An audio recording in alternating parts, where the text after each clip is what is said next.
Hey guys, how's it going? I figured do another whiteboard series. I was thinking about it. Quick update from the range. I was cleaning and lubing up my bulk carrier group last night, or today actually, and the I couldn't get the BCG out. Like that was really weird. I've never had that issue before. I used a different lube oil that I had, and when I was cleaning it, and I don't know if it did something that seized it, but basically the gas tube was stuck in the gas key of the bolt group. So I had to take it out, put it in a vise, and separate it manually. And so what happened was the roll pin came out of the gas block. So I had to go get a rolling pin and reattach the gas tube in the gas block, and it should be fine. It's actually not that big of a deal. And then I might just take it to my the guy that I go to Monday just to make sure everything's cool and aligned. So stuff like that happens, guys, and make sure you stick with I went with something different, different lube. It was an accuracy lube, which I don't know what the difference really would be. Maybe it caused it to dry it out or something. I don't know. Really, really weird. So I'm gonna have to be more careful of that in the future. Anyways, that aside, today I want to talk about what major threats do we face as essentially Americans, or at least in the West in general. So right now is external threats. What are the major external threats? Right now, Iran, the conflict in Iran is going on, and the sooner it's over with, the better. I mean, I'm all for the Iranian people overthrowing the authoritarian theocracy they live in, but not at the expense of us paying, higher gas and inflation running rampant and all this other stuff. And this it's a mess. Hopefully, the quicker it's over with, the better. Um, it just needs to end really quick. And then because of the everything going on in the Strait of Hormuz, it's really affecting the economy quite a bit. So that's probably our number one external threat. Number two, probably China, Taiwan. The usual saber rattling. China is going to invade Taiwan, retake it. The Republic of China versus the People's Republic of China. And really, I got to support Taiwan in this. And like we should back them up. It's kind of like it'll be kind of like Iran in a sense. Like I just don't really see us invading or anything, but a lot of strikes and missiles and that kind of stuff. Really, to take Taiwan, you need to take it from the west and the east in a pincher movement instead of just like along the shoreline and everything. Because I just don't see it really working that way. But what do I know? I'm just a guy that lives in Indiana. Less so, I really think the Russia-Ukraine thing's kind of fizzled out. I know there's still conflict going on and everything, but actually, I think that's getting closer to getting solved as time goes on. So I really don't think we have to worry about that. 3 years ago, this would have been at the top of my board, but as time goes on, um, it's excuse me, it's become almost conventional, and no one's going to escalate to nuclear warfare unless like a captain's taken out or something like that. So I really don't see that really escalating as far as right now. May of 2026, I don't see it escalating any much more. Right now, at home, the second major threat is influence operations. Right here, number one is secular globalism. If you don't know what that is, look it up. It's not just like an atheist is bad or whatever. Bill Maher, I disagree with him on quite a bit of stuff, but at the end of the day, he's a moderate liberal, and there's 80-20 issues, and you can agree to disagree. So I can respect people like that, as long as they respect me. I really don't have a problem. But this is like the whole, what would you say? Um, I would say it's kind of like elite capture, steering committees, things of that nature. World supra governmental entities. So basically, they're culturally engineering the way they want the West to be, away from traditionalism into postmodernism, and that is called cultural engineering. DEI is probably your best example of that, where eventually, everyone's going to have a number. Um, it's going to be like a Chinese credit-based system. That's what you're looking forward to, on top of not being able to practice your religion or your individualism. That's the number one threat as far as influence is secular globalism right now. Underneath that, political Zionism. And before, I'm not anti-Semitic or anything. I actually dated a Jewish girl one time, and This is not to say that Israel doesn't have the right to exist or shouldn't be Jews in Israel. That's fine. I don't have a problem with it. I'm Orthodox. I could care less. But the relationship that the political aspect of Zionism has in America is they're essentially a favored nation over what you would think would be like the UK or Britain or traditional ally. You would think they have more influence, but it doesn't seem to be that way. We just had King Charles over, but the political Zionism among the evangelicals and the people, the government people from Israel, has undue influence. And actually, there is a correlation between the secular globalism and political Zionism. Just because your Zionism doesn't actually mean you're religious, it usually means you're a global socialist. So I know this is like a lot to unpack and everything, but you just have to do your research and come to this conclusion. Again, I don't care if Israel is home to 50 million Jews. I could really care less. They have the right to live there as anyone else does in their own country. Good on them. But once you start taking advantage of other people and their countries and getting special status, that's just not right. It takes over from your nationalistic tendencies,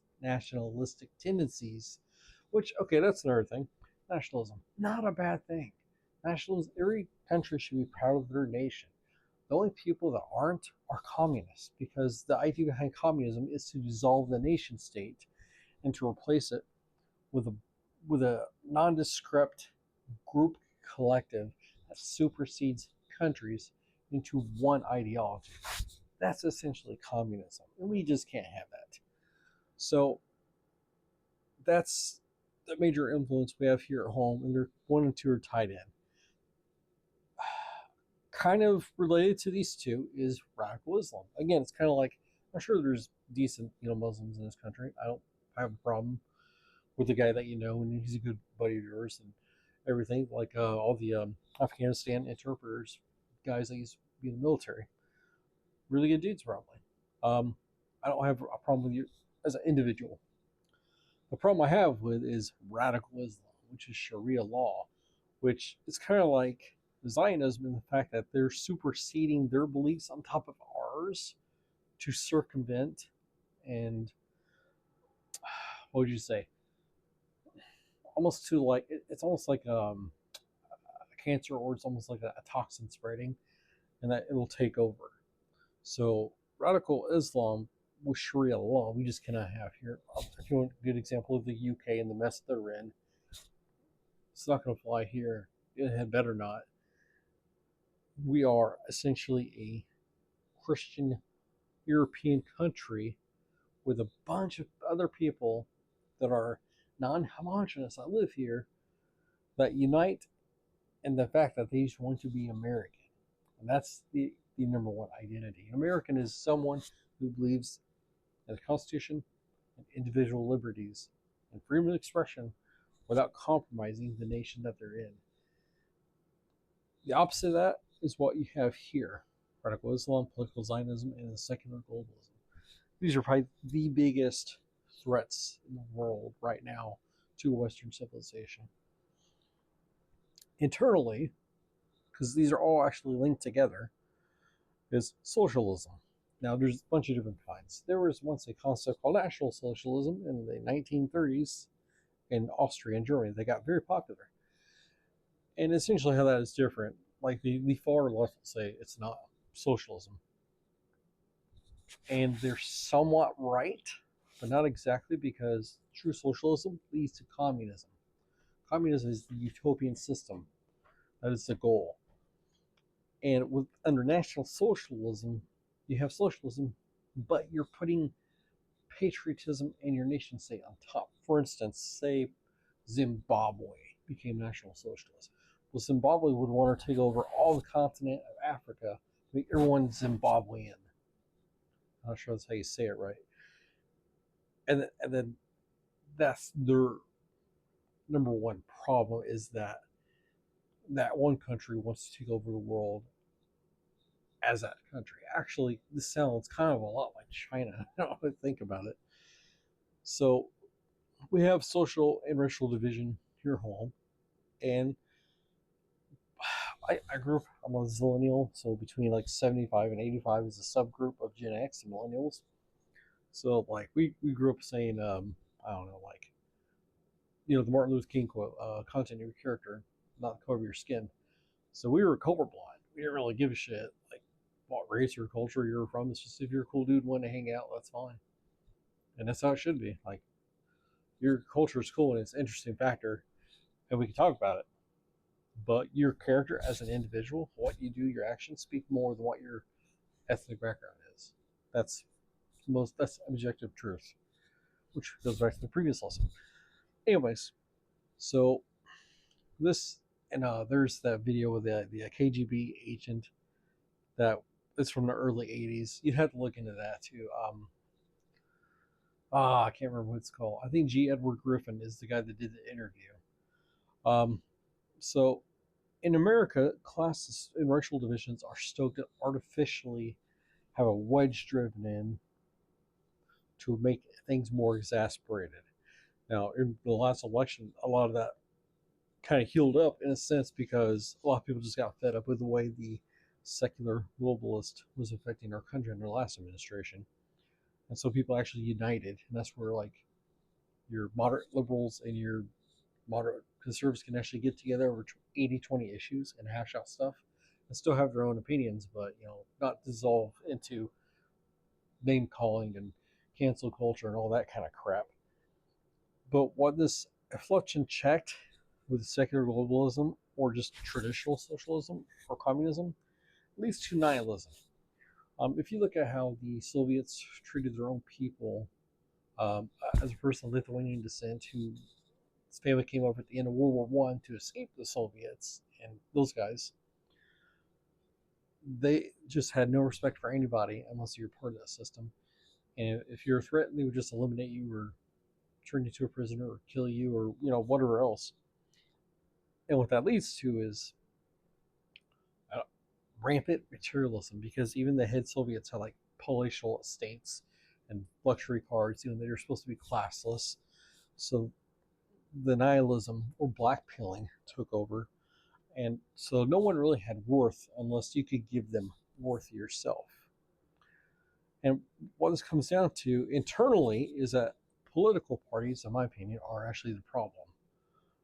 George Washington, in his farewell address, said that political parties were basically, over time, would subvert the country, essentially. And really, we should be electing people on limited years of election, like maybe for president, 6 years, and that's it. About the same with the Senate and Congress. And that you should be, the person that wins the presidency should be based on their character and their merit. And that's who should win, not just some random political party, because that is a divisive issue and other influences can come in, drive the wedge deeper, separate it. And this is called what's called balkanization. Balkanization is when you divide and conquer a country into self-imploding, which is tied into color revolutions. I know this is kind of like heady today, but guys, this is why it's important to not only go shooting and get good the rifle and everything else and get gear and prepared. Know what you're in the fight up against. This is what you're in the fight up against, and times are probably going to get tougher. As far as like, we tend to think in a space that like Antifa or BLM type groups or black bloc is like out to get us in the streets. Not really. That's more noise than anything. They're not really going to take over anything. But the systems that approve of groups like that are the ones to be worried about. This country would have to get way, way, way worse in order to actually physically separate into groups. In order to have physical bad guys out there in the streets with like rifles trying to take you down or whatever. And at least right now at this point, I didn't realize my microphone had slowed down. Anyways, at this point, I don't see it happening right now. Now, as summer comes along, maybe people will protest and riot and that kind of thing. Maybe, I don't know. We'll see. Just keep going to the range. Some layer of physical fitness. You don't have to be a stud, but be competent. Do something. Get gear, get good, and And the most important weapon is the human mind. And that's why we research political and historical events and look into philosophy and logic to understand the world as we live in it. Because it's not about what you want the world to be, it's the reality of how the world is. Anyways, this is kind of long, it's like 15 minutes, and it's going to be long, and I don't care, and I'm not going to shorten it. So this was really important. Anyways, have a good weekend, everybody, and don't get blackpilled. Things are cool. Go out, have a good time. Just be responsible, and things will work out. Maybe. Have a good one.